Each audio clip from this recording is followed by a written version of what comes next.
Good morning and welcome back to the Eagle News. Today is Wednesday, March 30, and it's a week.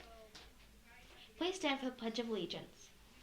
I pledge allegiance to the flag of the United States of America and to the republic for which it stands, one nation, under God, indivisible, with liberty and justice for all.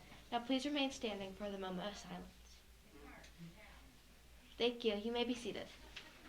Today's lunch is chicken tenders. Yum. And here's today's guest speaker, Mr. Johnson.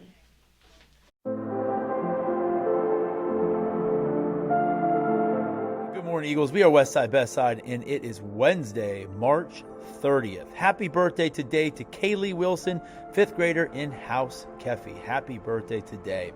Yesterday, we were able to do our bonus house spins that we couldn't get for the past few weeks. So beside each house, you can see how many spins each house had. Whether this was a spin based off that you had the least amount of marks on the mirror, or if this was a bonus house spin for a SOAR award. So Duende spun 7 times and landed with a total of 155 house points. And ironically, Julia also landed with 155 house points and has 6 spins. Kefi with 6 spins also had 49 house points added, and Mudita with a whopping 12 spins only got 110 house points. They kept landing on 5s and 10s. But all house spins are up to date, so we'll look forward to any SOAR Awards bonus house spins this week, or whoever has the least amount of marks on the mirror. Talking about houses, House Mudita, you're at first, but if I look very carefully, it looks as if House Julia has just a few more points. So it looks like that needs to be switched. So House Julia would be in first place, followed by Mudita and then Kefi. And then hold up a second. Take a look at House Duende. Their points are growing, and they're growing rapidly.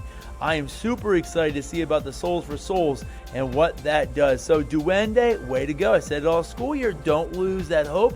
Keep having that grit, and you're right back in the game. So you're only about 200 points away from first place. Let's go Duende. Now Mudita, big shout out to you guys because you're at day 4. That means today could be day 5. If so, whoop, we power you on up, 50 house points. You take first place back in there. As a school, great job. We are sitting at 1 consecutive day. And just like I said, Soul for Souls ends Thursday. March Madness Candy Clash. We're ready for round number 2, students. So you're going to be voting today or tomorrow on which candy is going to make it to the Sweet 16.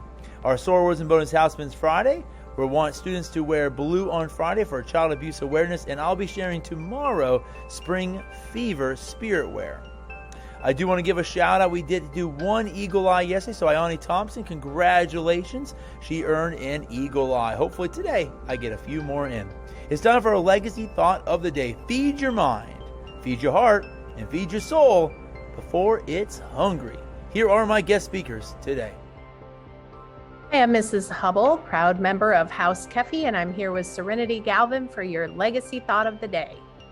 There is no need to wait until you are sidetracked, overwhelmed, and frustrated before you start shifting your thought process to a more positive and uplifting one. Why not choose to fill your heart and soul long before it needs it? I encourage you to incorporate a daily practice where you fill yourself up in a positive way on a regular and consistent basis. What I'd like to do every day is feed my mind, heart, and soul with positivity.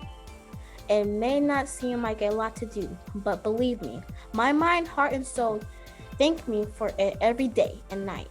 How will you feed your mind, heart, and soul before they get hungry?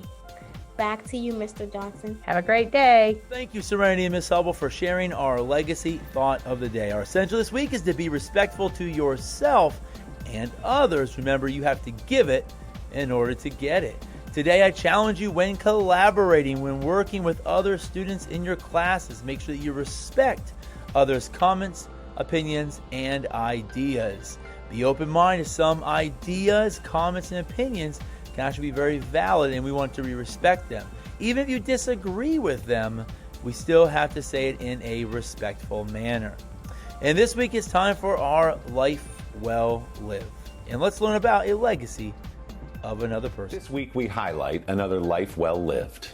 Former Secretary of State Madeleine Albright warned often about the dangers of creeping authoritarianism around the world and more recently here at home.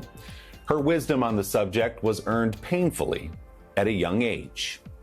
Born Marie Korbalova in Prague, the future American Secretary of State was forced as a baby to flee Czechoslovakia with her family just weeks after the Nazi occupation. They rode out World War II in a basement apartment in London, enduring the Blitz before returning to their home country at the end of the fighting. But the family soon was pushed out again, this time by the new communist regime. In 1948, Madeleine, as she was known by then, sailed with her mother and siblings into Ellis Island as refugees. Madeleine became a United States citizen in 1957, graduated from Wellesley College in 1959, and married Joseph Albright later that year. With an interest in politics and international affairs, Albright worked on the 1972 presidential campaign of Edmund Muskie and later was recruited to work in the Carter administration by her former graduate professor, the legendary National Security Advisor Zbigniew Brzezinski. In 1993, President Clinton appointed Albright as U.S. Ambassador to the United Nations. 4 years later, she became the first woman ever to be Secretary of State. Congratulations, Madam Secretary. In that position, Albright was a force, staring down the likes of Vladimir Putin and Kim Jong-il, advocating for NATO expansion, and pushing for American intervention to stop the violence in places like Bosnia and Kosovo, always while wearing one of her signature brooches, each meant to send a message.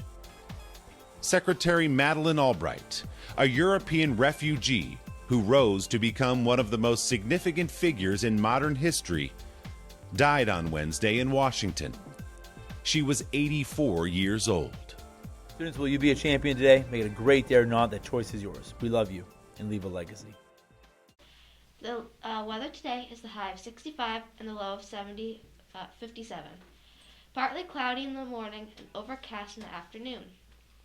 Quick announcement: there is a safety patrol meeting in the morning in the library at 9:15. Joke of the day: how excited was the gardener about spring? How excited? So excited he wet his plants. Yeah, I know, right? Okay. Thank you for tuning into the Eagle News. Have a great day. Adios.